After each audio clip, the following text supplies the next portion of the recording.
really loving this vacation dad energy I'm bringing to the table.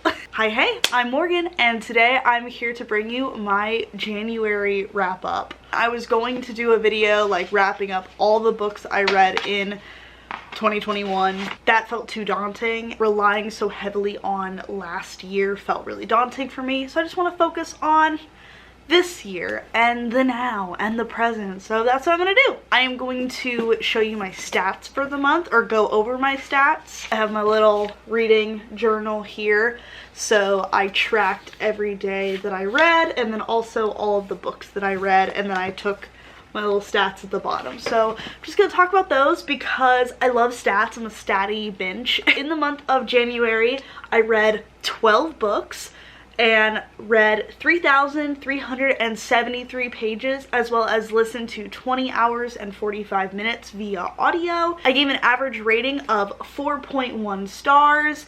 I bought 1 book. I checked out 5 books from the library, and 3 of the books I read this month were rereads. Though the 5 books I checked out from the library, I did not read all 5 of those because some of those I checked out right at the end of the month. And in typical MorgyyReads fashion, I'll be giving mini reviews for each of these books, starting with my lowest rated, working my way up to my highest rated. I feel so bad because the first book I talk about, the lowest rated book on this video, is a buddy read and was gifted to me by my dear sweet friend Nicole, from who picked this book, and it was That Time I Got Drunk and Saved a Demon. I gave this 2 stars. This follows our main character, Cinnamon, and she gets drunk and saves a demon, and then goes on this fantastical journey to kill a goddess with this demon, and smutty things ensue. I have learned that I don't like shifter romances, and I'm not really big into insta-love and fated mate stories, and like that is the entirety of what this book was. So I gave it a 2 stars solely because it's just not my thing. I didn't like the romance aspect, and the only things I did like were some of the smutty scenes, and there weren't even that many of them to where I had a lot of fun reading it. It was only like 190 pages, so it's not like I wasted a ton of my time, but it just wasn't my cup of tea. I just need to stop reading these types of romance books because I know they're not for me, and then I read them and I don't like them, and then I feel really bad for not liking them. But I just know now not to read any shapeshifter fated mate romance because I don't personally like insta-love. It's just not my favorite trope. It's not my vibe. I'm sorry. The next book I'm going to be talking about is The Kiss Quotient by Helen Huang, or Helen Huang. And I rated this 3.5 stars. I listened to the audiobook and borrowed it from the library. I really enjoyed this book. Certain aspects that I had issue with really only take place in the romance because I am not a big fan of a common romance trope, which is the 3rd act breakup and rekindling.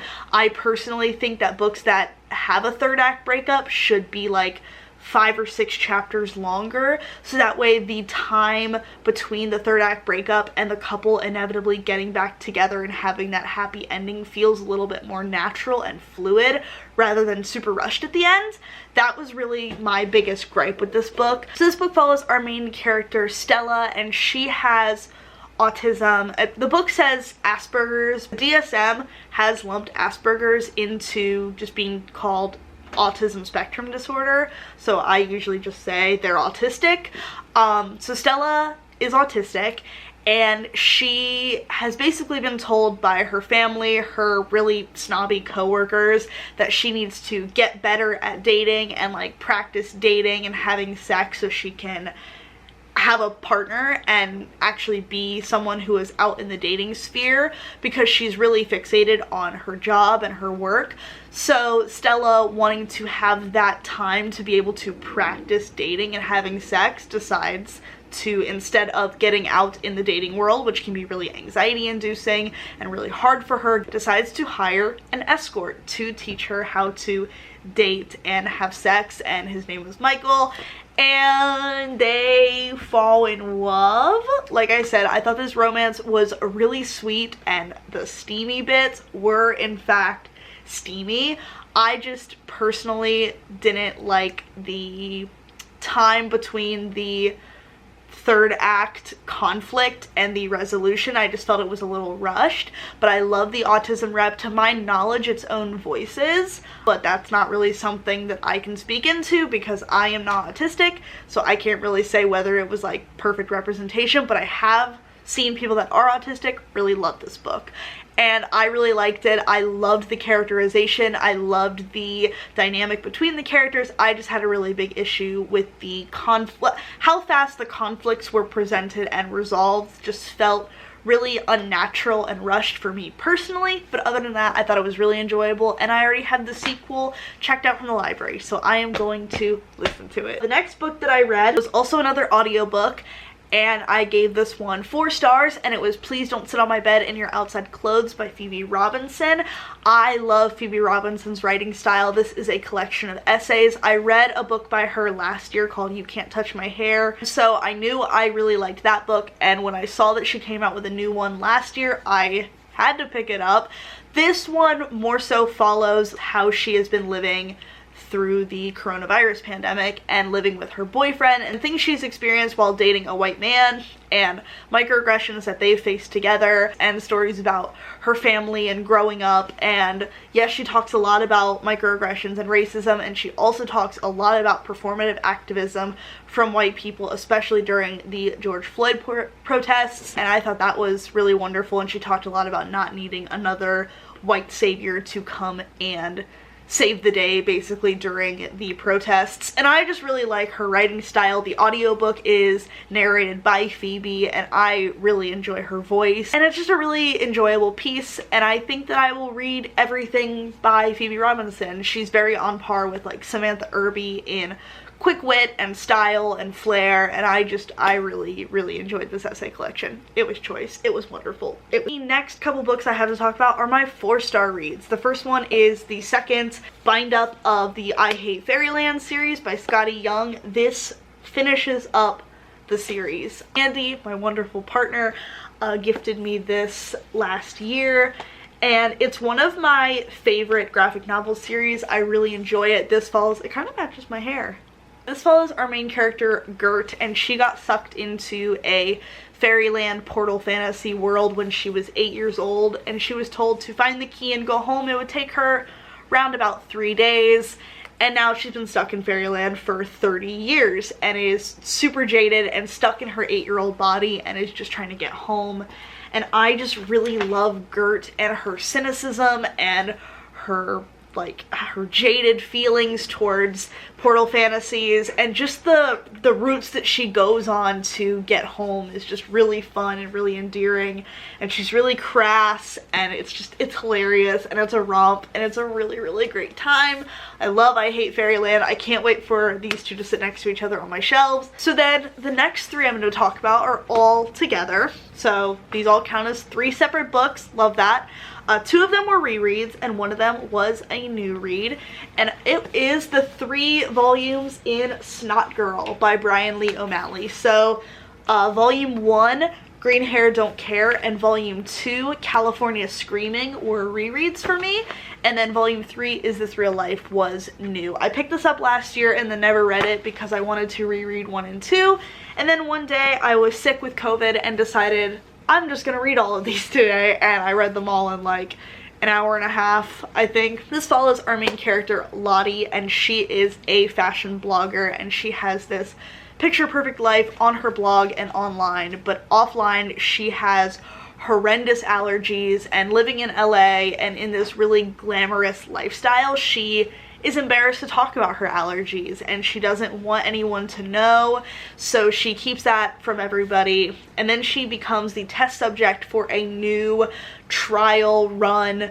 allergy medication, and it makes her hallucinate, and it causes her to have these kind of like jumps in time and reality, and now Lottie is questioning her sanity and whether or not she's killed someone.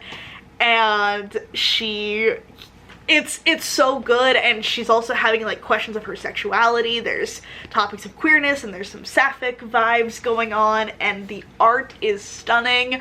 I love Leslie Hung's art style in these graphic novels. It is just juicy, and I don't know how else to describe them other than juicy. I think Lottie is such a babe, and all of the characters are so wonderful to look at, and even though some of them are horrible people, you find yourself rooting for them because like it's LA, so everyone is gorgeous, but they all have horrible personalities, and it's so fun, and I really like it. I've always liked Brian Lee O'Malley since I read Scott Pilgrim, and I can't wait to read more of the series. I love it so much. Next is another audiobook that I listened to this month, and it is Crying in H Mart by Michelle Zauner, who I believe is in the band Japanese Breakfast. I've never listened to Japanese Breakfast, but I've heard they're great, so I'm definitely gonna check them out. This book follows Michelle during the loss of her mother. Her mother passed away from cancer, and it chronicles her life from before, when she was a child and a teenager, and when she found out her mom was getting sick, and through her mother's treatment and taking care of her mother up until and after her mother passes away. It's a beautiful exploration of grief. I think I want to reread it as a physical book, and that'll probably bump it up to a 5-star. I gave it 4.5 stars this time through. I think that reading it physically would be more of an emotional impact for me personally. I think that it is a wonderful book, and it talks a lot about her experience being half Korean and her dad being white and her mom's side of the family being Korean, and her struggle to fit in with her mom's side of the family while she was sick, and her desire to fit in with her white classmates during elementary, middle, and high school, but then when she's losing her mother, to crave being with that side of her family more. And it was just a wonderful book. It really is something to see someone you love so much fading away before they're even gone, and to like lose them right in front of you while they're still there. And obviously it's different, like Michelle Zauner's experience and my experience are not the exact same, but it was such a deep thing to empathize with that, and it was just really visceral and really beautiful, and I'm so glad that I waited to read this book. I was in line at the library all last year for this book, and I finally got it this month, and it was so worth the wait. I can't wait to reread it physically. It was wonderful. It was great. The remaining 4 books that I have to talk about were all 5-star reads. So exciting. One of the shortest things I read this month, always a 5-star, always a treat, and that is Where the Drowned Girls Go by Shauna McGuire. This is book 7 in the Wayward Children series. So the book that came out last year in this series, Across the Green Grass Fields, was a new jumping off point for the series. If you didn't read books 1 through 5, you could start with that one and continue forward and then work your way back if you would like. And this follows directly after Across the Green Grass Fields in a way, because there is a character from Across the Green Grass Fields that you see in this book. No spoilers, but I'm just gonna say that much. This follows Cora deciding that she needs a different path than what was laid before her at Eleanor West's home, and she decides to take a trip to the Whitethorn Institute, which is the long discussed second school for wayward children. This is the place you want to go if you want to forget about where you've been and you want to be rehabilitated and sent back into society as a normal child, and where you want to go, or where your parents want you to go if they don't want you to believe where you went was real.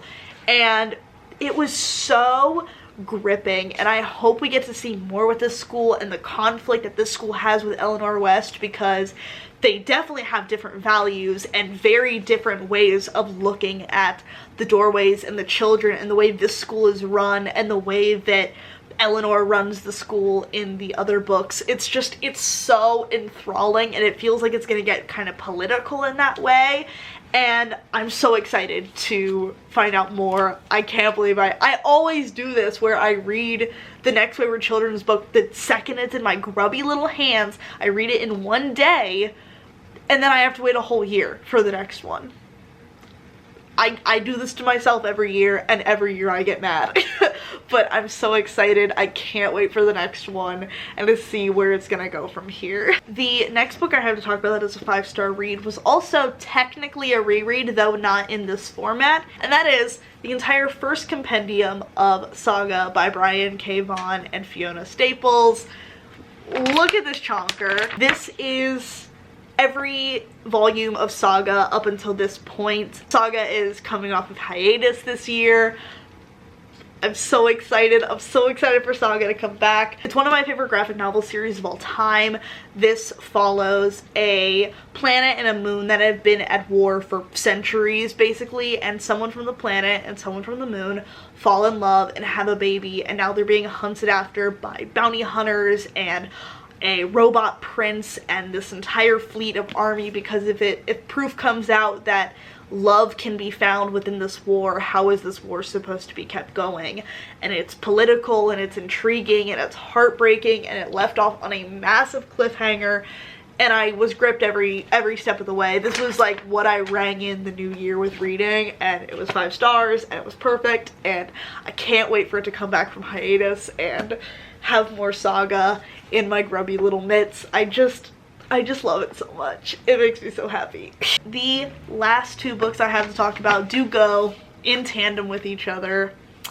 If you follow me on Twitter, you know that I, for the first time ever this year, read Gideon and Harrow the Ninth by Tamsin Muir, the first 2 books in the Locked Tomb series, and I gave both of these books 5 fucking stars. I'm really mad because I decided to annotate Harrow and not Gideon. So my copy of Gideon is very bare and Harrow is decked the fuck out with some tabs. Lesbian necromancers on a haunted space station. Need I say more? This, I think, is going to become quickly one of my favorite book series of all time. We just got the cover for Nona the Ninth yesterday. Here's what it fucking looks like. I finished Harrow yesterday, and I have absolute worms for brains other than talking about these books. I love them. They're so good. I am trying to get my roommate to read them. I'm trying to get everyone I've ever met to read them. I just think they're stunning.